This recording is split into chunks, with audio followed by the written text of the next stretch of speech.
तहे दिल से शुक्रिया। बहुत तकरीबन 1 महीने के ऊपर का वक्त हो गया, मैं इंतज़ार कर रहा था। अमित शाह साहब ने बोल के गए थे कि यहाँ से मजलिस को उखाड़ना है और कमल के फूल को यहाँ से खिलाना है और दिल्ली को भिजाना है करके।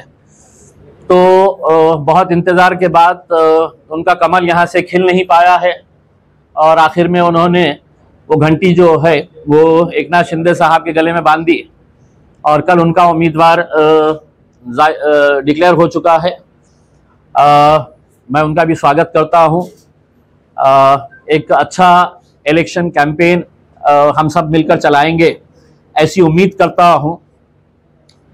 दूसरी ये जानकारी है कि 24 तारीख के दिन सुबह 11 बजे भड़कल गेट जूना बाजार सिटी चौक गांधी पुतला होते हुए हम अपना फॉर्म भरने के लिए जाएंगे। 24 तारीख के दिन सुबह 11 बजे भड़कल गेट से निकलेगा और उसी दिन हमारा हरसुल रोड के ऊपर ताज होटल जो है वो ताज होटल को बिल्कुल लग के एक मैदान है जहां पर हमारा सेंट्रल ऑफिस शुरू किया जा रहा है। हमारा केंद्रीय कार्यालय जो है वो ताज होटल के बाजू रहने वाला है। 24 तारीख से पहले 23 तारीख के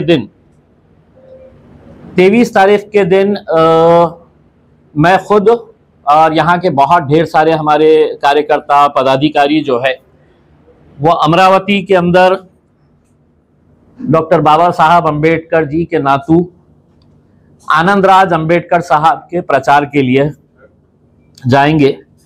वहाँ पर अमरावती के अंदर एक सभा का आयोजन किया गया है। एक जानकारी मैं ये देना चाहता हूँ कि 2014 के अंदर जब 24 साल की पत्रकारिता छोड़कर मैं राजनीति के अंदर आया था तो एक सादा सा नॉन कॉग्निजेबल ऑफेंस एनसी भी मेरे खिलाफ में नहीं थी। कोई एक सादा सा किसी को थप्पड़ मारने का, किसी को गाली देने का, ऐसा एक भी मेरे खिलाफ पुलिस केस रजिस्टर नहीं था। इन 10 सालों के अंदर मेरे ऊपर कुल 12 केसेस रजिस्टर किए गए थे। अब यह हो सकता है कि कुछ चाहने वाले जो है वो खबर ऐसी बना सकते हैं की बघा इम्तियाज जलील कशा प्रकारचा क्रिमिनल आहे, 12 केसेस त्याच्यावर रजिस्टर आहे। तर हे सांगणं खूप महत्वाचं आहे की हे जे 12 केसेस माझ्यावर रजिस्टर करण्यात आले होते ते कोणकोणते केसेस होते हे लोकांनाही माहीत पडायला पाहिजे।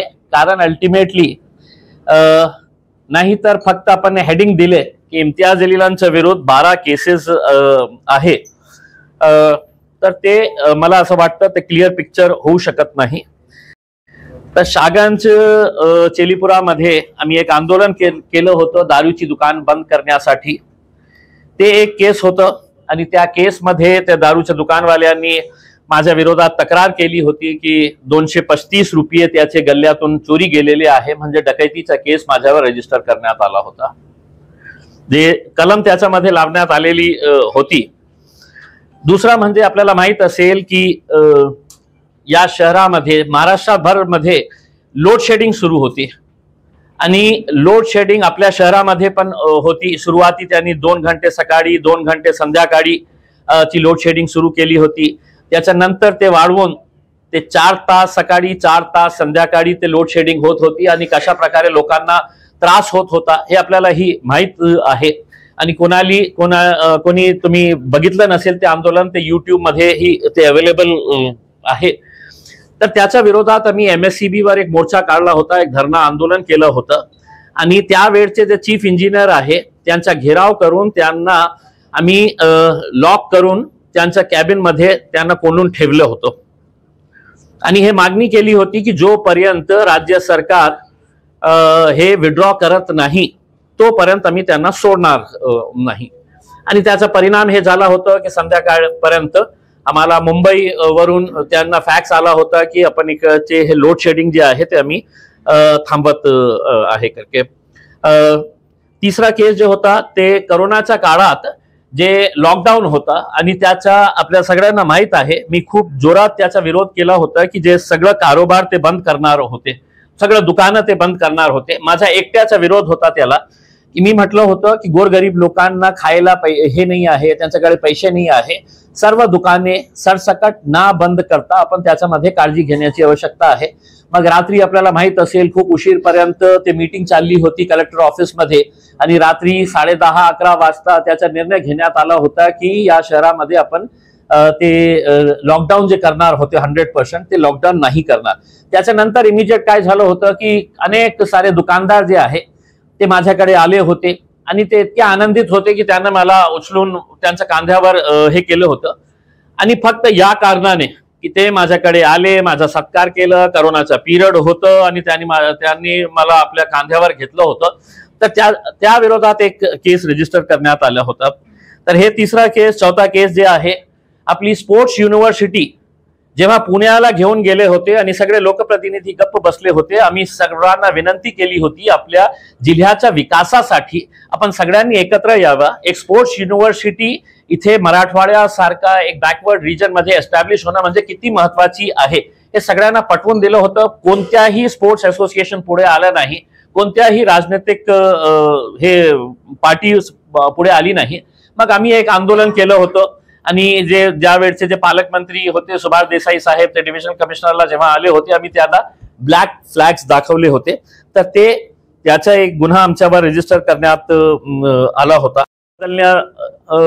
वेळ आली होती, आम्ही त्याचं आंदोलन केलं होतं आणि अनेक दिवस आम्ही कलेक्टर ऑफिसच्या समोर बसले होते आणि त्याचा एक केस होता.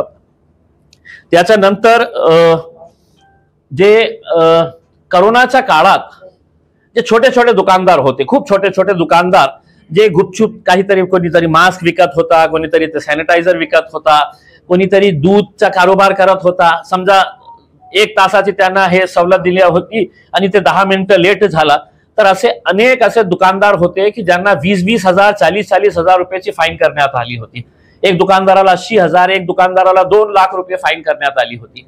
हे सगळे लोक माझ्याकडे आले होते. मग मी लेबर कमिशनर ऑफिसकडे गेलो होतो आणि मी लेबर कमिशनर ऑफिसवर जाऊन आम्ही खूप तिथे जाऊन खूप हंगामा केलं होतं आणि हे सरकारला सांगितलं होतं की लोकांना खायला पियायला नाही आहे आणि तुम्ही याचा अशा प्रकारे त्यांच्यावर फाईन टाकत आहे. त्याचा परिणाम हे झालं की माझ्यावर खूप सारे केसेस सेक्शन्स त्याच्यामध्ये लावण्यात आले होते. सरकारी कामात अडथळा निर्माण करणे आणि खूप सारे गंभीर प्रकारचे हे. पण त्याचा परिणाम हे झाला होता की जे लोकांना 20,000 40,000 रुपयाची फाईन झाली होती त्याच दिवशी त्यांची फाईन कमी करून 2,000 1,000 500 रुपये अशी करण्यात आली होती. म्हणजे एक सक्सेसफुल आंदोलन केलं होतं. ते नाही केलं असतं तर ते लोकांवर अशा प्रकारचा एक मोठा फाईन त्यांच्यावर पडला असता. मग आदर्श घोटाळा जे झालेला आहे, आदर्श घोटाळाच्या आंदोलनाच्या बाबतीत माझ्यावर आणि खूप सारे आदर्श जे ठेवीदार आहे, आमचे जे कार्यकर्ते आहे, पदाधिकारी आहे, त्यांच्यावर 2 केसेस रजिस्टर करण्यात आलेले आहे.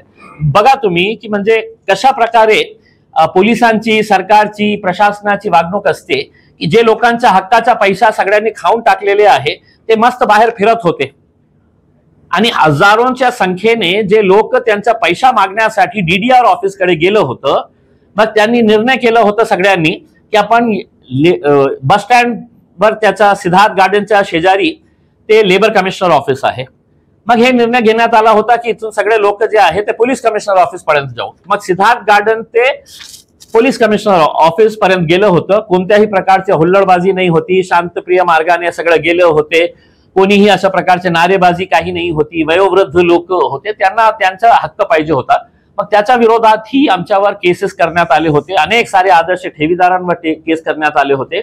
आणि दुसरा केस म्हणजे जेव्हा आम्ही डिव्हिजनल कमिशनर ऑफिसच्या समोर जाऊन आंदोलन केलं होतं, सगळे आदर्श ठेवीदार आणि सगळे दुसरे पतसंस्था आणि सहकारी बँकांच्या ठेवीदारांसोबत आम्ही डिव्हिजनल कमिशनर ऑफिसच्या समोर ज्या आंदोलनामध्ये त्यांनी आसू गॅस सोडले होते आणि कमिशनर साहेब बाहेर यायला तयार नाही होते भेटायला, तर त्या केसमध्ये ही खूप सारे गंभीर प्रकारचे सेक्शन्स लावण्यात आलेले आहे.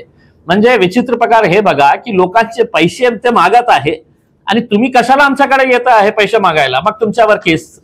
हे अशा प्रकारची जे हे वागणूक आहे. मग इम्तियाज जलीलवर ही केस करा, कारण कोणीही दुसरा नेता यायला तयार नाही. हे माणसाच्या विरोधात आपण केसवर केस करून टाका. मग एक दिवस असा येईल की ते पण म्हणेल की नाही बाबा मी पण नाही येणार आहे करके. तर अशा प्रकारचा त्यांचा हे होता. दुसरा एक केस होता की आपला दौलताबाद में जश्न इम्तियाज जेव्हा होतं तर मुशायरा तिथे खव्वालीचा प्रोग्राम होता आणि काही लोकांनी ते पैसे माझ्यावर हे केलं होतं, तर त्यावर ही केस रजिस्टर करण्यात आली. म्हणजे किरकोळ कशा प्रकारचे कारण असतं की असं वाटतं की पोलिसांना गंभीर प्रकारचे जे गुन्हे आहे त्यांचा शोध लावायचा नाही, त्यांच्या मागे पळायचं नाही. क्राईम वाढत चाललेला आहे तर राहू द्या. पण इम्तियाज जलीलने जश्न इम्तियाज दौलताबादच्या एका फार्म हाऊस मध्ये ऑर्गनाईज केला होता आणि ते खव्वालीच्या कार्यक्रम मध्ये काही अतिउत्साही काही जे लोक आहे आणि एक असं ट्रेडिशन आहे की खव्वालीच्या प्रोग्राम मध्ये की लोक असं पैसे हे करतात. ते पैसे कुणाच्या खिशात जात नाही. जे तबला वाजवणारे आहे ते म्युझिशियन्स असते तर त्यांना ते पैसे जातात. मग त्याच्या विरोधात एक केस करण्यात आला होता माझा. रेल्वे स्टेशन आपल्याला एका काळामध्ये माहित असेल की रेल्वे स्टेशन जो फ्लायओव्हर आहे त्याची रस्त्याची अवस्था काय होती, इतके खड्डे होते. मग आम्ही आंदोलन केलं. त्या आंदोलनामध्ये आम्ही होतो ते झाडं लावले होते त्या खड्ड्यामध्ये. तर एक केस ते होतं. एक दुसरा केस म्हणजे तस्लिमा नसरीन जेव्हा आली होती तर त्यासाठी आम्ही एक आंदोलन केलं होतं. वक्फ बोर्डची एक लँड जे आम्ही एक्वायर करण्यासाठी क्रांती चौकला गेलो होतो. तर अशा प्रकारचे 12 केसेस होते. आणि मला हे सांगायला हे आहे की याच्यामध्ये अनेक केसेस क्लिअर झालेले आहे. पेंडिंग किती आहे? 1 2 3 4 5 7 केसेस क्लिअर झालेले आहे. मी हायकोर्टाचा धन्यवाद देतो. आणि 5 केसेस आता आहे. म्हणजे तुम्ही विचार करा, ज्या लोकांना पैसे पाहिजे आपल्या हक्काचे पैसे ते मागायला गेलं तर त्यांच्यावर केसेस रजिस्टर करणं हे कितपत योग्य आहे हे मला सांगायचे आहे. म्हणून मला हे क्लॅरिफिकेशन करणं यासाठी महत्वाचं वाटलं की जेव्हा बातम्या येईल तर बातम्यामध्ये हेच येईल की इम्तियाज जलीलच्या विरोधात 12 केसेस, तर ते चुकीची माहिती जाऊ नये आणि कशा प्रकारचे केसेस आहे त्याच्या बाबतीत हे खुलासा करणं खूप महत्वाचं होतं. आणि आता निवडणुकीच्या हे सगळं कॅम्पेनिंग सुरू होणार. तर मी जे कॅन्डिडेट्स आहे त्यांना सर्वांना शुभेच्छा देतो आणि लोकांना हेच विनंती करणार आहे की जेव्हा तुम्ही मतदान कराल तर तुम्ही कॅन्डिडेटची शैक्षणिक पात्रता काय आहे, त्याचे एज्युकेशन क्वालिफिकेशन काय आहे, त्याचा सोशल बॅकग्राऊंड काय आहे, ते तुमचा प्रश्न लोकसभेमध्ये मांडू शकेल का. लोकसभा म्हणजे एक अशी जागा आहे जिथे देशाचे कायदे कानून एक खुर्ची लगा कायदे कानून तयार करण्यात येतं. आणि अशा परिस्थितीमध्ये फक्त माझ्याकडे 300च्या वर खासदार आहे, पण ते किती कामाचे आहे हे खूप महत्वाचं आहे. म्हणून जाती धर्माचा मुद्दा न घेता आपण जे क्वालिफाईड पर्सन्स आहे, जे एज्युकेटेड आहे, जे शहराला विकासाच्या दृष्टीने नेणारा असेल तर त्याला मतदान करा. मी आज आपल्या समोर हे स्पष्टपणे सांगतो की मागच्या 5 वर्षामध्ये मी एक खासदार म्हणून देशातले जे सगळे जास्त प्रश्न केंद्र सरकारला आणि मोदी सरकारला विचारलेले आहे तर हे तुमचा खासदार इम्तियाज जलील होतं. आणि 10 वर्ष झालेले आहे मला, 5 वर्ष आमदारकी आणि 5 वर्ष खासदारकी या नात्याने. आणि मागच्या 5 वर्षामध्ये मी काय काम केलेली आहे आपल्याला माहित असेल की टेलिव्हिजन डिबेट मध्ये आणि जे विरोधी पक्षातले लोक असते बताओ क्या काम किया है करके, तर त्यांना एक मी पुस्तक तयार करत आहे. ते पुस्तक आपल्यालाही त्याच्या विमोचन साठी आपल्यालाही बोलवण्यात येईल आणि ते पुस्तक आपण वाचा आणि तुम्हाला पटलं की हो त्यांनी हे काम केलेले आहे. म्हणजे बोलण्यासारखं तर मी हे केलं ते केलं हे सगळं काही, जसं आपले कराड साहेब म्हणायचे की आम्ही गॅस पाईपलाईन आणलेली आहे, गॅस पाईपलाईन तुम्ही नाही आणलेली आहे, देशासाठी प्रकल्प होतं आणि देशामध्ये आमचं शहर आहे म्हणून की मी आणलेली आहे, तर तुम्ही नाही आणलेली आहे. देशासाठी लोकसभेमध्ये प्रस्ताव आला होता आणि त्यामध्ये हे निर्णय घेण्यात आला होता की देशामध्ये आपल्याला हे गॅस पाईपलाईन आली का नाही आली करके. तर मी जे काम केलेले आहे फोटोग्राफ सहित बजेट सहित कुठे कुठे पैसे खर्च करण्यात आलेलं आहे हे सगळं एक बुकलेट तयार करून आपल्याला वाटण्यात येईल. आपण ते वाचा. आणि मी दुसऱ्या जे कॅन्डिडेट्स आहेत त्यांनाही विनंती करतो की तुम्ही शहरासाठी काय करणार आहे, काय केलेले आहे याच्या बाबतीतही काही रिटर्न मध्ये दिलं तर एका वर्षानंतर मी असो नसो कोणीतरी दुसरा बसलेला असेल तर तुम्ही त्यांना प्रश्न विचारू शकता की हे पुस्तक मध्ये तुम्ही हे लिहिलेले होते, आता हे काम झालेले आहे का नाही झालेले आहे. हे माझ्या शेजारी जे बसलेले आहे अंकुश राठोड साहेब बंजारा समाजाचे आहे आणि खूप आमचे चांगले मित्र आहे. बंजारा समाजाचे खूप सारे लोक आमच्या जे फॉर्म भरण्यासाठी जे रॅली निघणार आहे त्यामध्ये येणार आहे. शहर अध्यक्ष आरिफ नक्षबंदी, जिल्हा अध्यक्ष समीर साजिद बिल्डर साहेब आहे. आणि मला असं वाटतं की एक चांगला वातावरण या शहरामध्ये आहे. काल मी आदरणीय पंतप्रधान नरेंद्र मोदी साहेबांचं भाषण ऐकत होता परभणी मधला. परभणी काय जास्त लांब नाही आहे. तिथे ते बोलत होते की कशा प्रकारे पाणी आणण्यात आलेलं आहे. आता परभणीमध्ये आपले रिपोर्टर असेल तर त्यांना सांगा की परभणीमध्ये लोकांना पाणी मिळतं का करके. दूसरा म्हणजे त्यांनी सांगितलं की 4 लाख घर हमने परभणी के अंदर बनाए है करके. आता ते जर्मनी होतं का परभणी होतं माहित नाही मला, पण ते 4 लाख. मग 4 लाख परभणीमध्ये बांधलं असेल तर मोदीजींना आणि त्यांच्या मंत्र्यांना आणि त्यांच्या सगळ्या दुसरे अलायन्सचे मंत्र्यांना हे प्रश्न विचारायचा आहे की एक घर माझ्या जिल्ह्यामध्ये का बांधण्यात नाही आलेलं आहे, माझ्या शहरामध्ये एक घर ही का बांधण्यात आलेलं नाही आहे. मग फक्त आपल्याला गप्पा मारायचा आहे का कि 4 लाख इधर बना दिए, 10 लाख इधर बना दिए है, 5 लाख इधर बना. एक घर यहाँ पे बता दीजिए मुझे, ये घर हमने है तो पंतप्रधान आवास योजना के अंदर इस शहर के अंदर हमने बनाए हैं करके.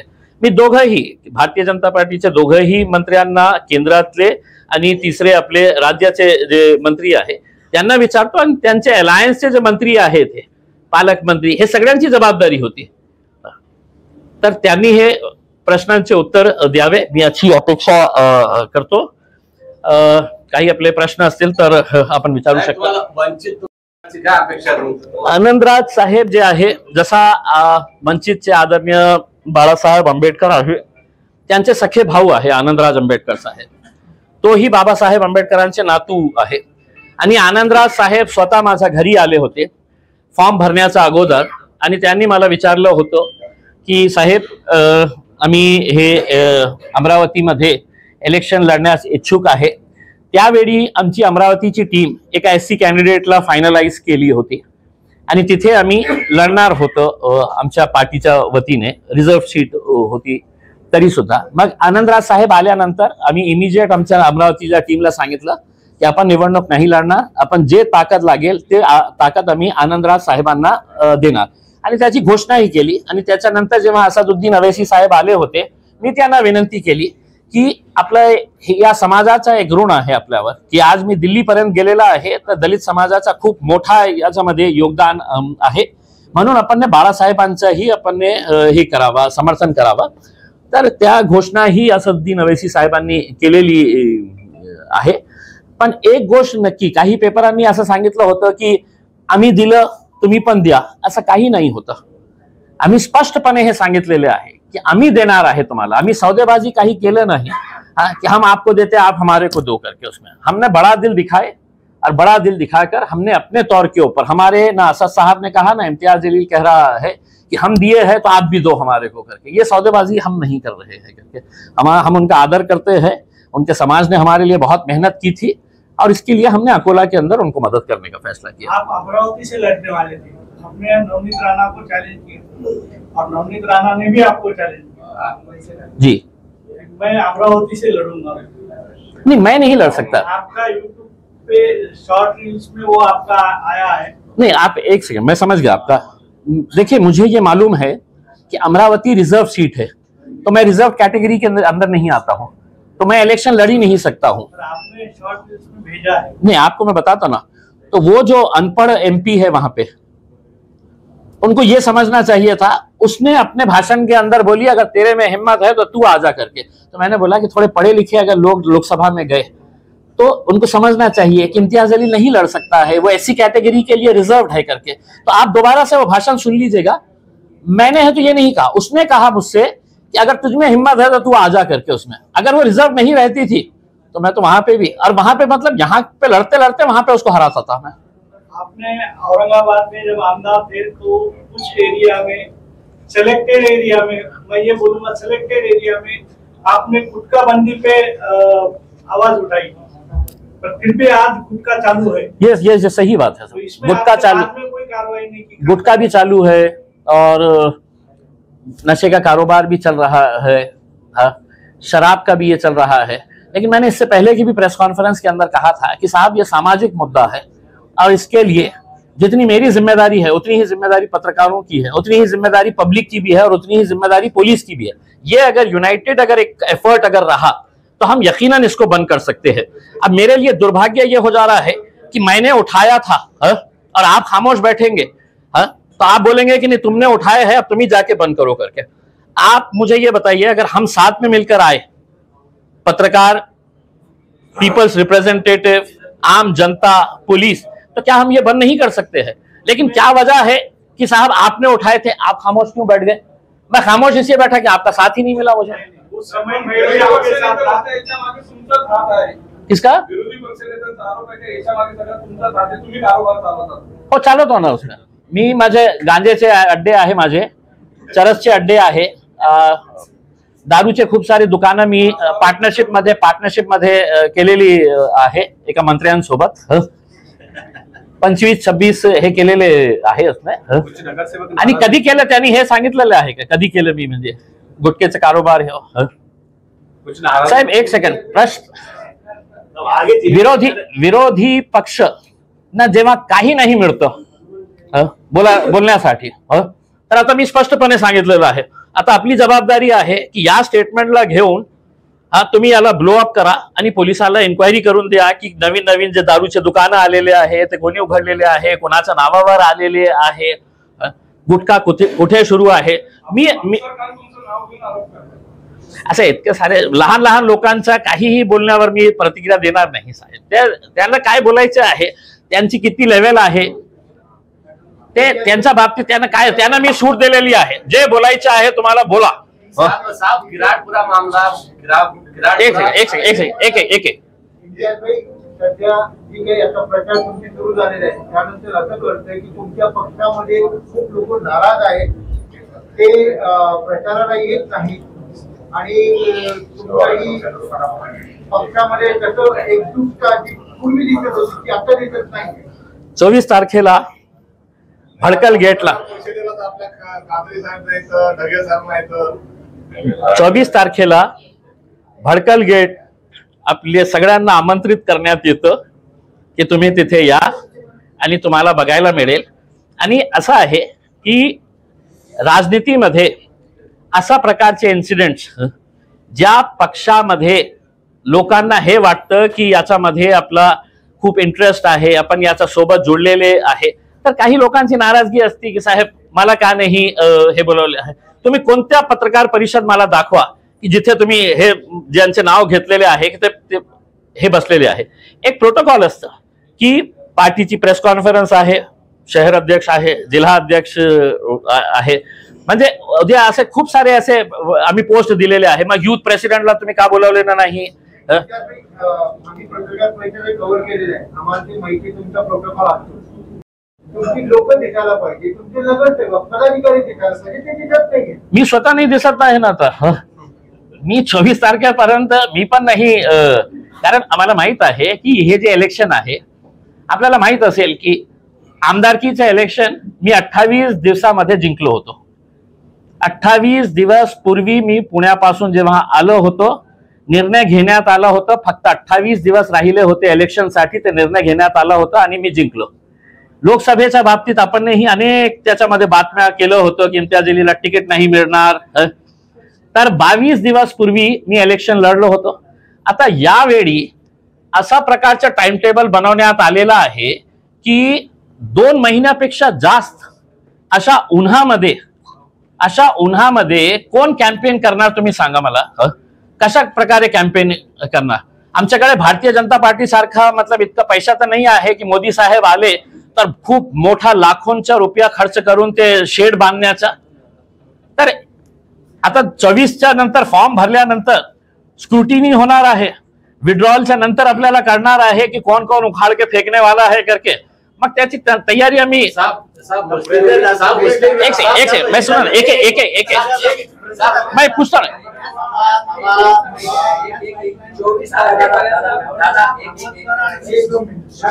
जी, बोला ना बोला.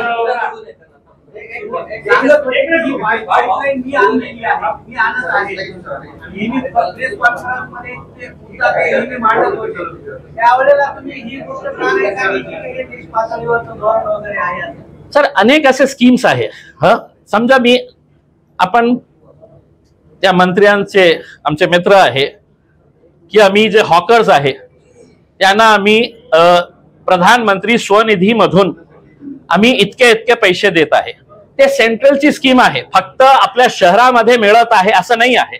आणि मला त्या स्कीमला विरोध या कारणाने आहे की तुम्ही एका साईडला त्यांना 10,000 हजार रुपये देत, मग दुसऱ्या साईडला नियम काय आहे त्या स्कीमचा की तुम्ही त्यांना एक रिस्पेक्टेबल जागा द्या. जे रस्त्यावर जे टोकरी घेऊन किंवा हातगाडी घेऊन किंवा रस्त्यावर बसून ते आपला फल फूल जे विकणारे आहे, नियम हे सांगतो की स्वनिधीमध्ये डेडिकेटेड स्पेस हॉकर झोन साठी द्यायला पाहिजे. मग तुम्ही 10,000 रुपये देत आणि त्यांच्याकडे जागाच नाही आहे, पोलीसवाले येतं उचलून टाकतं. तर गॅस आणि दुसरे जे जे स्कीम्स ते सांगतं ते एक ही स्कीम अशी नाही आहे की जे फक्त आमच्या शहरासाठी आहे. मग मी आपल्याला एक उदाहरण म्हणून सांगितलेले आहे की ते म्हणते की मी 10,000 लोकांना 10,000 15,000 स्वनिधीमध्ये दिलेले आहे. ते केंद्र सरकारची स्कीम आहे आणि ते देशभर हे देत आहे. आपण मंत्री असताना आपण काय काय फक्त शहरासाठी आणलेले आहे त्याच्या बाबतीत बोलले तर मी त्याचं स्वागत करू नक्की. लेता आपको किराड़पुरा भी पूरा चलते हैं अपन, किराड़पुरा कागजीपुरा सब जाएंगे अपन. 24 तारखेपर्यंत पक्षातली अंतर्गत नाराजी दूर होणार आहे का? अंतर्गत नाराजगी नाही. आता तर मी एन्जॉय करतो, बातम्या जे येत आहे ना न्यूजपेपर मध्ये ते एन्जॉय करत, आमच्या पार्टीचेही लोक एन्जॉय करत आहे. ते मला असं वाटतं की ते फक्त पेपरवर दिसत आहे. नाराजगी आपल्याला बघायला मिळेल म्हणजे आता येणाऱ्या दिवसामध्ये काहीतरी आपल्याला की इतके सारे हे जाणार आहे करके. आणि एक गोष्ट स्पष्टपणे सांगतो साहेब, एकमेव असा पक्ष आहे की ज्यांनी आपल्या सिटिंग कॉर्पोरेटर्सला पार्टीतून बाहेर केलेलं आहे. का की लोकांच्या अपेक्षावर ते खरे ठरत नाही होते. एकमेव पक्ष आहे की किती सिटिंग कॉर्पोरेटर्सला आम्ही बाहेर केलं होतं. आणि आज ते कोणी नाराज असेल तर आम्ही त्यांना बोलू काय आहे तुमचा विषय काय आहे. शिस्तभंगासाठी कारवाई करण्याची वेळ येईल का पक्षावर? नाही, इलेक्शनच्या वेळी नाही का. म्हणजे हे बाबा तुम्ही एक फक्त कॉर्पोरेटर्सच्या बाबतीत बोलतो. आज महाराष्ट्राची आणि देशातली अशी परिस्थिती आहे की खासदार इथे बसलेला आहे, दुसऱ्या दिवशी करता मला की तिथे गेलेला आहे. म्हणजे आमदार खासदार दररोज अशा प्रकारचे हे प्रकरण सुरूच आहे. इकडच्या पार्टीमध्ये तिकडे जायचं. तर आमच्याही कॉर्पोरेटर्स मध्ये काही इश्यूज असेल, काही नाराजगी असेल आम्ही बसून सॉर्ट आउट करू. म्हणजे असं हे इतकं मोठं हे नाही आहे की आता गेलेले आहे आणि मीटिंग सुरू आहे. 2 नंबरचे जे नेते आहेत ते सगळे यांच्या सोबत आहेत, तर आमचा मुद्दा त्यांच्याशी. 24 तारखेला या ना आपण आमच्या रॅलीमध्ये सहभाग व्हा तुम्ही. किसके साथ फाइट रहेंगे आपकी? फाइट किसके साथ? आता तुम्ही एक अमरावतीला आनंदराज आंबेडकर सपोर्ट करताय, अकोलामध्ये बाळासाहेब आंबेडकरांना, बाकीच्या राज्यामध्ये तुम्ही काय तुमच्या पदाधिकारी तुमच्या लोकांना काय सांगून देणार, कोणाला मदत करण्याचे? नाही बघा, एक गोष्ट आम्ही एक निर्णय घेतलेला आहे आणि मी ओवैसी साहेबांसोबत ही हे चर्चा केलेली आहे. जर पाणी देखील चर्चा केलेली आहे की असं नाही आहे की सर्व राजनैतिक पक्षामध्ये वाईट लोक असतात. ते आमच्या विरोधातलेही पक्ष का असू नये. जसं एक उदाहरण म्हणायचं असेल तर मी माझ्या कोल्हापूरच्या टीमला हे सांगितलेलं आहे की आपण शाहू महाराजांना आपण तिथे समर्थन करा. त्यांनी मला फोन केला नाही, त्यांनी आम्हाला समर्थन मागितलेलं नाही. पण हे राजनैतिक पक्ष जे छत्रपती शाहू महाराजांच्या नावाने आपली राजनीती करते, मग त्यांच्या विरोधात कॅन्डिडेट ही उभे करतं, ते शाहू महाराज कोण आहे, कोल्हापूरमध्ये त्यांचं स्थान काय आहे? तर आम्ही ऑन अ ओन, म्हणजे कोणी आम्हाला हे मागितलेलं नाही. मी त्यांना हे सांगितलं आणि ओवेसी साहेबांना हे पण सांगितलं की साहेब, अनेक असे चांगले चांगले जे खासदार आम्ही बघितलेले आहे, तर त्यांना आपण हेल्प करण्याची आवश्यकता आहे. म्हणून आम्ही कोल्हापूरचे शाहू महाराजांना आमच्या डिसिजन कोणी नाही मागितल्यानंतरही आम्ही डिक्लेअर केलेलं आहे की आम्ही कोल्हापूरमध्ये. दुसरा एक उदाहरण देतो. उन्मेष पाटील, भारतीय जनता पार्टीचा जळगावचा खासदार, तो माझ्यासोबत आमदारही होता, खासदारही होता आणि खूप टॅलेंटेड युवक आहे. तो खूप टॅलेंटेड, स्टडीड आहे, एज्युकेटेड आहे, हायली एज्युकेटेड आहे. भारतीय जनता पार्टीमध्ये असूनही आमची चांगली मित्रता होती.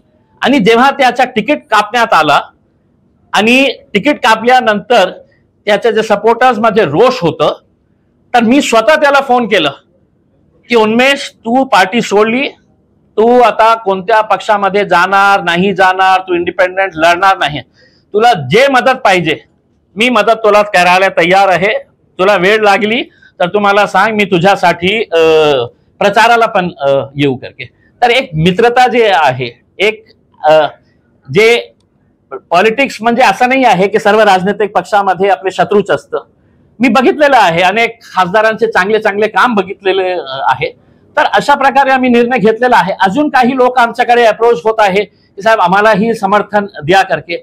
आतापर्यंत आम्ही फक्त 2 कॅन्डिडेट्स डिक्लेअर केलेले आहे. एक पुण्याचं डिक्लेअर केलं आहे, एक उस्मानाबादचं डिक्लेअर केलेला आहे.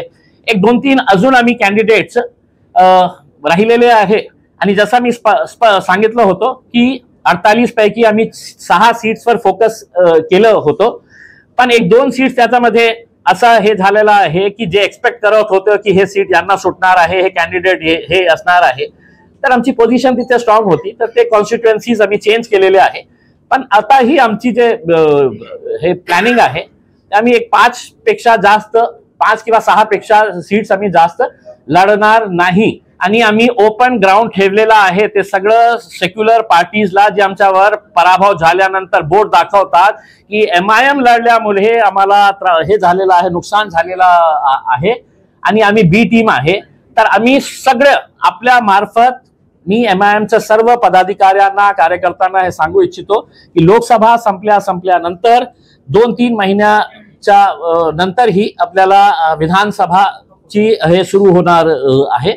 आणि विधानसभा आम्ही पूर्ण ताकदीने आम्ही लढणार आहे. हे जे लोकसभेचं आम्ही हे गणित करत आहे, ते आमचा केंद्र बिंदू जो आहे, जे लक्ष जे आहे, ते फक्त आणि फक्त विधानसभामध्ये आपण कशा प्रकारे जिंकता येईल याच्या बाबतीत आम्ही प्रयत्न करतो. आघाडीला सपोर्ट का नाही करत? सरळ इंडिया आघाडीला त्यांनी सांगितलं सांगायला पाहिजे होतं. मी माझ्या India alliance is a national alliance आणि त्याच्या बाबतीत निर्णय घेण्याचा अधिकार माझा नाही आहे. मी महाराष्ट्राचा अध्यक्ष असल्यामुळे आणि बॅरिस्टर असदुद्दीन अवैसी साहेबांनी सगळं अधिकार मला दिल्यामुळे, तर मी त्यांना हे सांगू शकतो की साहेब महाराष्ट्रामध्ये हे आपण ह्यांना हे द्या, आणि ते कधीही नाही म्हणणार. इंडिया अलायन्सच्या बाबतीत आम्ही त्यांना ऑफर केली होती की साहेब आम्ही तुमच्या सोबत यायला तयार आहे, पण ते आम्हाला घ्यायला तयार नाही होते. आता आम्ही तुम्हाला ओपन ग्राउंड ठेवलेला आहे. तुम्ही पूर्ण ताकद लावा. भारतीय जनता पार्टीला तुम्ही कशा पराभव करता येतं ते करून दाखवा. नाही केलं तर आम्ही विधानसभामध्ये तो पूर्ण ताकदीने लढणार आहे. नांदेड़ में किसको सपोर्ट है? नांदेड़ अभी हमने कुछ ऐसे कॉन्स्टिट्यूएंसीज के ऊपर नहीं, अभी हमने देखे नहीं है. देखिए बारामती के अंदर हमारा इतना बहुत स्ट्रॉन्ग ऑर्गेनाइजेशन है ऐसा नहीं है. उसमें अमरावती के अंदर हमारे 9 या 11 कॉर्पोरेटर्स हमारे चुन के आए हुए हैं. अमरावती के अंदर बहुत अच्छा हमारा यूनिट है. और हमने लोगों को यही बोले, अगर बाबा साहब अम्बेडकर के नातू को अगर तुम वहां से नहीं जिताते उसमें, और वहां से कौन जीत के आता है, देखिए जो सिर्फ वहां पे जाके है तो सिर्फ मोदी मोदी मोदी के गुण गाती है. तो कम से कम लोगों ने है तो बुद्धिस्ट समाज ने, दलित समाज ने, मुसलमानों ने, जितने भी वंचित घटक है, अगर सब साथ में मिलकर आए तो कम से कम हम अंबेडकर साहब को वहां पे लेके तो जाएंगे पार्लियामेंट के अंदर.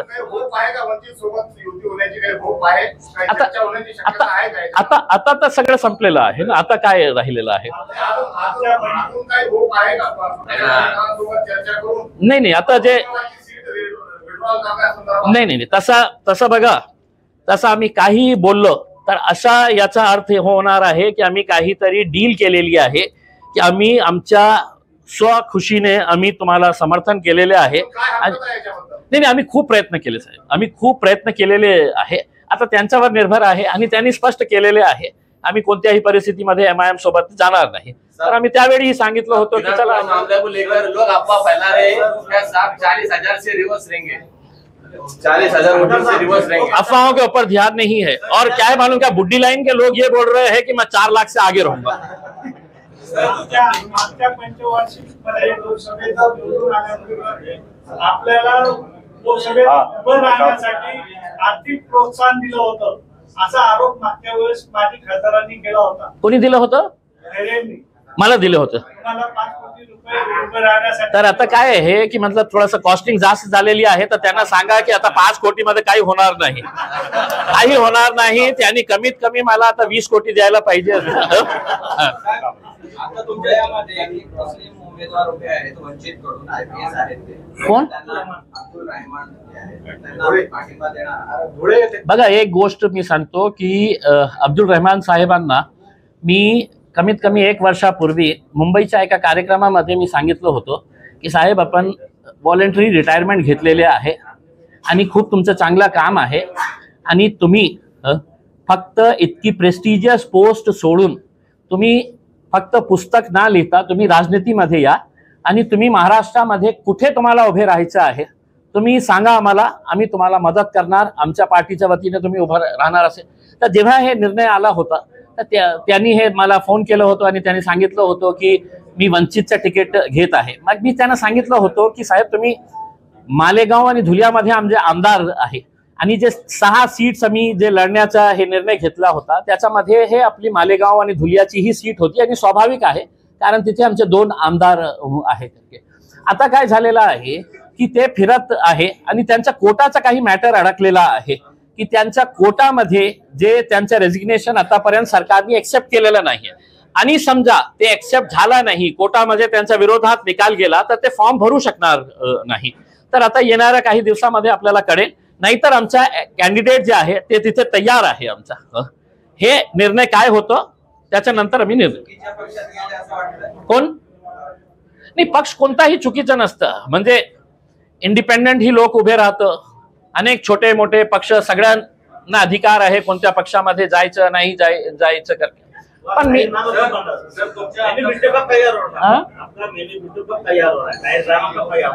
अभी चल रहा है उसका काम, कुछ दिन बचे हुए हैं. हम कोशिश कर रहे हैं कि यही हफ्ते के अंदर हम उस मैं क्या है मालूम क्या एक मीडिया के चैनल पे गया, मैं बोला उसके लिए बहुत लंबी आपको ये करना पड़ेगा, तो हम बुकलेट के अंदर पूरा देने वाले और मैं लोगों को बोलूंगा कि बुकलेट पढ़ लें, देख लें, संतुष्ट हुए तो आप मेरे साथ में रहिए, नहीं तो बुकलेट को फाड़ दे और इम्तियाज को राम राम कर दे. तो देखिए, मैंने जो प्रमुख अगर काम की बात अगर होगी, मैंने पिछले 4-5 सालों के अंदर जो अगर मुझसे पूछेंगे कि मैं ये बात बताऊंगा कि जिस शहर की पहचान जाति, धर्म और मजहब की दीवारों की वजह से थी, उसके अंदर छोटी छोटी बात के ऊपर दंगे होना, झगड़े होना, तो वो दीवारों को गिराने का काम किया है. सबसे बड़ा काम आपने पूछेंगे मुझसे क्या है करके, तो आज जालना रोड के ऊपर पहले जो 200 बेड का हॉस्पिटल आने वाला था, उस जगह के ऊपर स्मारक बनने वाला था, वो स्मारक का मैंने विरोध किया, कोई सुना नहीं, तो मैं हाईकोर्ट गया, हाईकोर्ट के अंदर जनहित याचिका फाइल किया और जनहित याचिका फाइल करने का नतीजा ये हुआ कि अब उस जालना रोड के ऊपर 200 बेड का हॉस्पिटल नहीं बन रहा है, बल्कि 400 बेड का एक हॉस्पिटल बन रहा है. और वो हॉस्पिटल अक्टूबर 2025 तक अगर आपकी दुआ रही तो इम्तियाज जलील उसके उद्घाटन के अंदर इंशाल्लाह रहेगा. तो 400 बेड का हॉस्पिटल कल अगर रहे आप, कल आप रहे या ना रहे, लेकिन लोग कम से कम ये बोलेंगे कि भैया इस शहर को हॉस्पिटल की जरूरत थी या स्मारक की. तो मैंने लड़ा पूरी ताकत के साथ, 400 बेड का हॉस्पिटल वहां पे स्टार्ट किया गया है. आदर्श के घोटाले के अंदर आपको ऐसा लग रहा होगा सिर्फ एक आदर्श का घोटाला है करके, सिर्फ औरंगाबाद के अंदर हमने 13 ऐसे पद संस्था निकाले हैं, 13, जिसके लाखों के तादाद के अंदर डिपॉजिटर्स है. तो मैंने PIL फाइल करके मैं वकील ना होते हुए, मेरे पास लॉ की डिग्री ना होते हुए, मैं खुद ये मैटर हाईकोर्ट के अंदर लड़ रहा हूं और अदालत को ये मैं बता रहा हूं कि ये गरीबों के जो पैसे है, जिंदगी भर की कमाई है, इसके लिए कौन ये करेगा करके। और इतना पॉजिटिव उसका इम्पैक्ट रहा है कि मैं आपको बताऊं कि आदर्श के पैसा जो है, ये देश में पहली ऐसी पद संस्था होंगी कि जिसका पैसा डूबने के बाद भी वो पैसा लोगों को वापस मिलने वाला है करके। उसमें फिर तीसरे चौथे 4 महीने PIL फाइल किया है। जो कॉन्ट्रैक्ट वर्कर्स है, वो कॉन्ट्रैक्ट वर्कर्स के साथ कैसी नाइंसाफी हो रही है अलग अलग गवर्नमेंट डिपार्टमेंट्स के अंदर, बहुत सारे न्यूज़पेपर ऑर्गेनाइजेशंस के अंदर भी कॉन्ट्रैक्ट के ऊपर लिया जा रहा है। कभी PF जमा कर रहे हैं, कभी SIC नहीं जमा कर रहे हैं, पगार जब देना है दे रहे हैं करके। और सबसे अहम मुद्दा आपको ये बताऊं कि घाटी के अंदर 150 करोड़ रुपए की सुपर स्पेशलिटी की बिल्डिंग बनाई गई। 150 करोड़ रुपए की, 120 करोड़ रुपए केंद्र सरकार से लाए और 30 करोड़ रुपए के इक्विपमेंट्स राज्य सरकार से लिए। 150 करोड़ रुपए की सुपर स्पेशलिटी बिल्डिंग, 150 करोड़ के ऐसे 4 सुपर स्पेशलिटी बिल्डिंग महाराष्ट्र के अंदर बनाए गए। एक औरंगाबाद में, एक लातूर में, एक अकोला में और एक यवतमाल में। धीरे से अभी एक 15-20 दिन पहले राज्य सरकार ने क्या किया कि उसका टेंडर फ्लोट किया अपने वेबसाइट के ऊपर, मेडिकल एजुकेशन की वेबसाइट के ऊपर, कि ये हमको PPP मॉडल के ऊपर देने का है, एक प्राइवेट पार्टी को देने का है, हम चला नहीं सकते है करके। यानी कि 150 करोड़ रुपये तुमने लेकर आए, अब तुम्हारे किसी रिश्तेदार को, तुम्हारे किसी दोस्त को या खुद को उसके अंदर शामिल करके वो 150 करोड़ रुपए की तुम इमारत है तो एक प्राइवेट आदमी के हाथ में दे डालेंगे और फिर ये उम्मीद करेंगे कि गरीबों ने जाना का। मैं तो हाईकोर्ट का ये धन्यवाद देता हूं, हाईकोर्ट ने इतने कड़े लहजों के अंदर ये लहजे में सवाल किया कि आखिर क्या वजह है कि फिर आखिर गरीब जाएगा कहां पे करके। तो हाईकोर्ट ने ये ऑर्डर दिया कि ये जब तक हम नहीं बोलेंगे तब तक है तो इसकी प्रक्रिया नहीं होना चाहिए, और उन्होंने गवर्नमेंट से जवाब मांगा। अब गवर्नमेंट से जब जवाब आया, कल के परसों के दिन उसकी हियरिंग थी, मैं अदालत के सामने खड़ा हुआ जाके, तो वो रिप्लाई के अंदर पहले ही उसके अंदर था कि नहीं, सरकार ने है तो ये मन बना लिया है कि औरंगाबाद की सुपर स्पेशलिटी हॉस्पिटल की बिल्डिंग हम प्राइवेट उसको दे रहे हैं करके। मेरा ये सवाल है कि हर चीज आप औरंगाबाद के अंदर अगर 4 सुपर स्पेशलिटी बिल्डिंग एक ही कीमत के अगर पूरे देश महाराष्ट्र के अंदर बनाए गए हैं, तो सिर्फ औरंगाबाद की बिल्डिंग क्यों, फिर यवतमाल की और अकोला की बिल्डिंग क्यों नहीं, लातूर की बिल्डिंग क्यों नहीं? क्या वहां पे आपको डॉक्टर्स मिल रहे हैं? क्या वहां पे आप चला सकते हैं, यहां पे नहीं चला सकते हैं? यहां पे ये हॉस्पिटल देने का मकसद ये है कि यहाँ के मंत्री, मुख्यमंत्री, यहाँ के नेताओं की सबकी मिली भगत है। ये 150 करोड़ रुपए की हॉस्पिटल की जो गरीबों के लिए बनाया गया है वो किसी एक प्राइवेट उद्योगपतियों के हाथ में दे डाले, उन्हें अपना वहां पर फुकट के अंदर चलाए। उन्होंने ये बोल रहे हैं कि नहीं, हम देखेंगे कि कैसा कम से कम रेट के अंदर कोई उद्योगपति 150 करोड़ रुपए की बिल्डिंग ले रहा है तो कोई समाज सेवा करने के लिए नहीं आ रहा है, वो वहां से पैसा बनाने के लिए आ रहा है। और मैं आप लोगों के जरिए इस शहर के 6 मंत्रियों से विनती करता हूं, अगर इस शहर की, इस जिले की अगर चिंता है तो जिस तरह से मैं विरोध कर रहा हूं, आपने भी केंद्र सरकार को और राज्य सरकार को पत्र लिखना और इस बात का खुला विरोध करना कि ये सुपर स्पेशलिटी की बिल्डिंग किसी प्राइवेट उद्योगपति के हाथ में नहीं जानी चाहिए। और अगर आप ये ऐसा नहीं करते हैं तो हम समझ लेना कि उस मंत्री का भी उसके अंदर पार्टनरशिप है, वो भी उसमें से कुछ एनवेलप उठाने वाला है, वो भी उसके अंदर से कुछ कमीशन पाने वाला है, इसी वजह से वो खामोश है। लोगों के हित का ये फैसला है और अदालत ने अब ये कहा है कि जब तक हम आपको बताएंगे नहीं तब तक है तो आपका इसका ये है। दूसरी बात ये है कि घाटी की जो बिल्डिंग है इस PIL के अंदर ही, मेरे ही PIL के अंदर आई है कि 60-70 साल पुरानी हो गई है। आज आप कैजुअलिटी वार्ड के अंदर जाइए, OPD वार्ड के अंदर जाइए तो पेशेंटों की क्या हालत होती है। एक बेड के ऊपर जला हुआ पेशेंट पड़ा हुआ है, एक उसके ऊपर है तो कोई महिला पड़ी हुई है, दूसरे के ऊपर कोई एक्सीडेंट का केस आया हुआ है करके। तो आप सोचिए, एक दूसरे को देख के ही तो 1-2-4 पेशेंट मर जाते हैं। तो वो बिल्डिंग घाटी की पूरी गिराई जाए, इसके लिए हाईकोर्ट ने आदेशित किया था डीन को कि आप इसका स्ट्रक्चरल ऑडिट करें और हमको रिपोर्ट सबमिट करें। और स्ट्रक्चरल ऑडिट हुआ और ऑडिट होने के बाद PWD ने बताया कि बिल्डिंग बहुत पुरानी हो चुकी है करके। तो अब हम उनको ये बोल रहे हैं कि जब तक घाटी की नई बिल्डिंग नहीं बनती है, अगर घाटी की बिल्डिंग का बनाने का निर्णय लिया जाता है तो पेशेंट जाएंगे कहां पे? तो हम पूरे के पूरे पेशेंट्स को सुपर स्पेशलिटी की बिल्डिंग के अंदर हम शिफ्ट कर सकते हैं। तो अभी फिलहाल जो है ये घाटी का एक बहुत बड़ा अहम 150 करोड़ रुपए का ये है। तकरीबन उस PIL के जरिए आपको बता दूं मदर साहब, पूरे महाराष्ट्र के अंदर 10,500 पोस्ट क्रिएट किए गए हैं सिर्फ इस PIL के जरिए। और अगर मैं आपको वो PIL इसका बताऊं तो उसके ऊपर लिखा हुआ है कि Aurangabad bench of Bombay high court PIL number 47/2022 Syed Imtiaz Jaleel versus government of Maharashtra. तो पूरे जितने महाराष्ट्र के गवर्नमेंट हॉस्पिटल्स हैं उसके अंदर जो पोस्ट क्रिएट किए गए हैं 10,500 का GR निकला हुआ है। उसका रिक्रूटमेंट प्रोसेस अभी जारी है। सर तुम्ही ग्रामीण भागामध्ये सभा करताय, तुमच्या सभांना खूप गर्दी कमी होती, पहिल्यासारखं जनसमर्थन मिळत नाहीये, नेमकं कारण काय आहे? वैजापूर कर्नाटकमध्ये सभा झाली आणि काल इकडे पुढे शाळांमध्ये सभा झाली आहे। त्यांना सांगितलेलं आहे की आता तुम्ही घरामध्ये आराम करा, फक्त 13 मेला तुम्ही बाहेर पडा, मतदान करा आणि घर जा करके। तर सभेमध्ये किती लोक येणार आहे? आम्ही असं नाही आहे ना की आम्ही गाड्या लावतो आणि गाड्यामध्ये बसेसमध्ये लोकांना आणतो करके। जे आले आणि मी स्पष्टपणे लोकांनी मला बघितलेलं आहे, ऐकलेले आहे, बहुतेक ते आता त्यांना वाटत असेल की आता इम्तियाज भाई को तो सुने हुए है करके 13 मई को आएंगे। हाँ शेवटचा आम्हाला मधुसूदन अग्रवाल यांचं नाव आठवलं तर त्याचं काय झालं?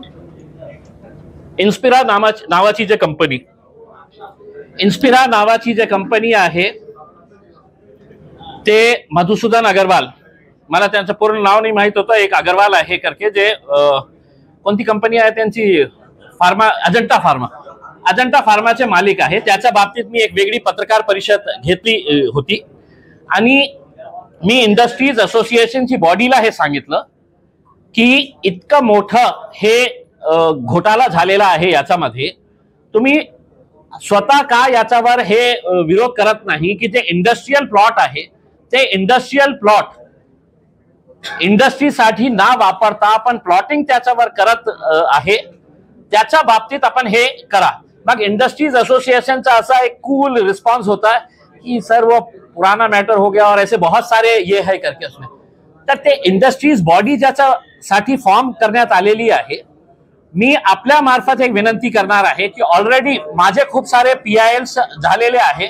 कोणीतरी इच्छुक असेल की याच्यासाठी कोर्टामध्ये जाऊन कोर्टाकडून काही आदेश आणण्यात येत असेल तर मी विनंती करणार आहे की तुम्हाला सर्व सहकार्य करण्यासाठी मी तयार आहे आणि मी सगळे डॉक्युमेंट्स आपल्याला देण्यासाठी तयार आहे। जे जागा ज्याच्यासाठी देण्यात आली होती त्याचा वापर होत नसेल तर ते जागा MIDC ने परत घ्यावी ही माझी मागणी आहे। अजून मतलब जोरात विक्री सुरू आहे। आता एअरपोर्टच्या बाहेर निघालं की त्याचे होर्डिंग्स आहे, ते जालना रोडवर त्याचे होर्डिंग्स आहे। म्हणजे बघा की त्यांना काहीही भीती नाही आहे, कारण त्यांनी मंत्री आणि मुख्यमंत्र्यांना पैसा पुरवलेले आहे, MIDCच्या सगळ्या अधिकाऱ्यांना पैसा पुरवलेला आहे। तर त्या भीती कशाची? बोलत असेल की इम्तियाज जलीलने ठीक आहे पत्रकार परिषद घेतलेला आहे, तर त्यांना काहीही प्रकारच्या कुणाच्याही भीती राहिलेली नाहीये। हे आपल्याला काही त्याच्यामध्ये रिझल्ट पाहिजे असेल तर मला असं वाटतं की आपण कोर्टामध्ये जाऊन कोणीतरी त्याच्यामध्ये आपण निर्णय घ्यावा। झालं?